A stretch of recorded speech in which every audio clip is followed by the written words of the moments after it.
ইমাম আহমদ ইবনে হাম্বল উনি হাদিস সংগ্রহ করার জন্য একদিন সফরে বের হলেন। এমত অবস্থায় পথ চলতে চলতে এমন একটি স্থানে গিয়ে তার মাগরিবের রক্ত হয়ে গেল। তখন তিনি চিন্তা করলেন, যেহেতু মাগরিবের নামাজের টাইম হয়ে গেছে, তো উনি একটা মসজিদে অবস্থান করলো।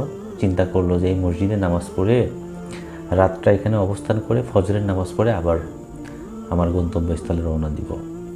এই চিন্তা করে তিনি মসজিদে মাগরিবের নামাজ আদায় করলেন। এরপরে ওখানে থাকার চিন্তা করলেন। এর মধ্যে মসজিদের দারোয়ান এসে বলল, না, এখানে রাত থাকা যাবে না, আপনি অন্য কোথাও থাকেন। তখন উনি বলল, আমি তো এখানে অপরিচিত, আমি এই মসজিদের রাতটা থেকে ফজরের নামাজ পড়ে চলে যাব। তখন দারোয়ান বলল যে, না, এখানে থাকা যাবে না, আপনি চলে যান। তখন আর কি করা, ইমাম আহমদ ইবনে হাম্বল বাধ্য হয়ে ওখান থেকে চলে গেল। চলে যায়, কিছু দূর যাওয়ার পরে দেখলো একটা বাজারের মতো, ওখানে একটা ব্যক্তি রুটি ছেঁকে ছেঁকে বিক্রি করতেছে। তখন উনি বললেন, ভাই, আমি তো এখানে অপরিচিত, তো শীতের রাত, ঠান্ডা রাত, তো আপনার এখানে রুটি ছাকার চুলার এখানে বসে আমি যদি একটু শরীর গরম করি আর এখানে রাতটা কাটাই, তাহলে কি আপনার অসুবিধা আছে? তখন ভদ্রলোক বলল, না, অসুবিধা নাই, আপনি এখানে বসতে পারেন। তো বসে ইমাম আহমদ ইবনে হাম্বল আগুনে ছেঁক নিচ্ছেন, আর ওই ভদ্রলোক রুটি ছেঁকে আর বলে আস্তাগফিরুল্লাহ। একটা করে রুটি ছেঁকে আর বলে আস্তাগফিরুল্লাহ।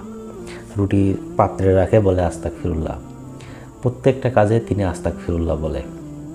তখন ইমাম আহমদ ইবনে হাম্বল জিজ্ঞেস করল, আচ্ছা, তুমি প্রত্যেকটা কাজের শুরুতে প্রত্যেকটা অবস্থানে তুমি আস্তাগফিরুল্লাহ বলো? তখন ভদ্রলোক বলল, আমি প্রত্যেকটা কাজে বা প্রত্যেকটা মুহূর্তে আল্লাহ তাআলার কাছে আমি ইস্তেগফার পাঠ করি, আস্তাগফিরুল্লাহ বলি। এই জন্য আল্লাহ তাআলা আমাকে মুস্তাজাবুদ দাওয়া বানিয়ে দিছে।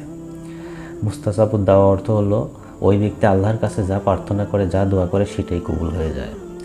এই কথা শুনে ইমাম আহমদ ইবনে হাম্বল অবাক হয়ে গেল যে আমি এত বড় একজন হাদিস বিশারদ, এত বড় একজন আলেম হওয়ার পরেও আমি মুস্তাজাবুদ দাওয়া হইতে পারি নাই, আর সামান্য এমনি রুটি ছেঁকে তিনি মুস্তাজাবুদ দাওয়া হয়ে গেল।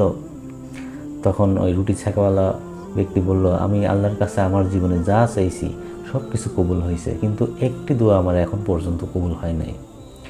তখন ইমাম আহমদ ইবনে হাম্বল বলল, তোমার সেই চাওয়াটা কি যেটা আল্লাহ তাআলা এখনও কবুল করে নাই? তখন তিনি বললেন, এই জামানার বিখ্যাত হাদিস বিশারদ, বর্তমান জামানার সবচাইতে বড় আলেম, তিনি হলেন ইমাম আহমদ ইবনে হাম্বল। আমি তাকে দেখে যেন আমার মৃত্যু হয় এবং তার কপালে যেন আমি একটা চুম্বন করতে পারি। এই দোয়াটা কেন আমার কবুল হয় নাই, এটা আমি এখন পর্যন্ত জানি না। তখন এই কথা শুনে ইমাম আহমদ ইবনে হাম্বল চোখের পানি আর ধরে রাখতে পারলেন না এবং